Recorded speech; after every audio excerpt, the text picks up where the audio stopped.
Growing up, my parents were from the island and we would have shrimp 3 to 4 times a week, and I love shrimp.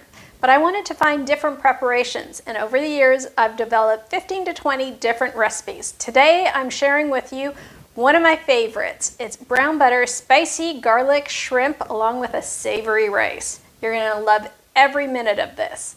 With that, let's get started. We're going to start by cutting the vegetables that go into the rice into very, very small pieces. For today's savory turmeric rice, I'm adding bell peppers, celery, and red onion. For 2 cups of raw basmati rice, I'm using 1 stalk of celery, half a bell pepper, and 1 red onion. The exact quantities can be found in the description box below. Try to keep the chop size of all of your vegetables the same so that they cook relatively evenly as you're sauteing the vegetables prior to baking the rice. Celery adds a unique savory component to the dish. While I'm using red onions today, if you have trouble finding red onions, you certainly can use white onions as a substitute. I find that the red onions are sweeter in flavor and more intense. Small dicing these vegetables makes a huge difference. We just finished chopping vegetables for one of my secret rice dishes. You could almost eat this rice dish on its own. By seasoning and sauteing a few vegetables, you can take a rice dish to the next level, and that's what we're doing with this particular dish. Once you've sauteed these vegetables and added the seasoning, you put it in the rice cooker, and the rice cooker does the work for you. Start by heating your pan on high. Now add your oil and let the oil get heated up. It only takes a few seconds, but let the oil heat up. When your oil's heated, start by adding the red onions. If your oil is at the right temperature, the red onions should start to sizzle. Continue to cook your red onions until they're cooked through and they should begin to look translucent. Cooking the onions for a little bit longer until they're translucent allows for the sweetness of the onions to come through. Now that the onions are cooked, add your celery and your bell peppers. I used red bell peppers today, but you can certainly use orange or yellow. I would stay away from the green bell peppers. They do have a different flavor.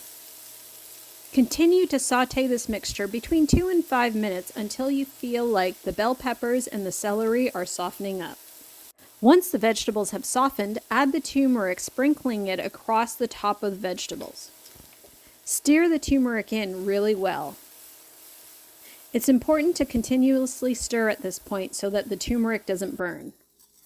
Add your 2 cups of washed basmati rice. Our goal is to combine the 2 mixtures really well. You'll notice that the rice begins to get coated with the yellow turmeric. Continue to stir until all of the rice grains are coated evenly with the turmeric, the celery, onion, and bell pepper mixture. Go slow and press down with your spatula to get each and every grain coated. It's ready when it looks like this. Now add your rice mixture to the rice cooker. It's time to let the rice cooker do the work for you. Make sure you use the same measuring cup for your liquid as you used for your rice. It's usually a 2-to-1 ratio of liquid to rice. I'm using chicken broth today, but you can certainly use vegetable broth as well. The best part now is to press the button on the rice cooker and let the rice cooker do the rest of the work for you. Now that the rice cooker is doing the work with the rice, that's going to take care of itself. We're moving on to the shrimp portion of this. I prefer to use medium-sized shrimp, and I take the shrimp and I remove the shells and I devein them. You can buy the shrimps already deveined and already with the shell removed. In addition to that, I cut those shrimp in half along the side so that you have a morsel of shrimp with every bite. Now we're going to create a rich, nutty flavor using butter. Keep your skillet on low to medium heat and slowly melt your butter over the heat. Within a few minutes, you'll see little brown areas where the nutty butter is developing. Continue to stir to prevent the butter from burning. After a few minutes, add the red onions that we've chopped up for the shrimp. Continue to cook the red onions till they've become translucent. They should look like this. At this point, you're ready to add your freshly chopped garlic, paprika, and chili flakes. Continuously stir this mixture to prevent burning. Increase the heat on your skillet. We're about to add the shrimp. Add all of your shrimp and allow it to sit for a minute. Allow them to cook for 2 to 3 minutes and then flip them over. Try to coat all of the shrimp with the sauce before they start cooking so that they absorb all of the flavors. You can easily tell that shrimp are cooked by their transformation into a pink color. Flip them over and let them cook again for 3 to 4 minutes. Now add the parsley, chopped up fresh parsley. It's time to add the lemon juice. The acid from the lemon juice really enhances the flavor.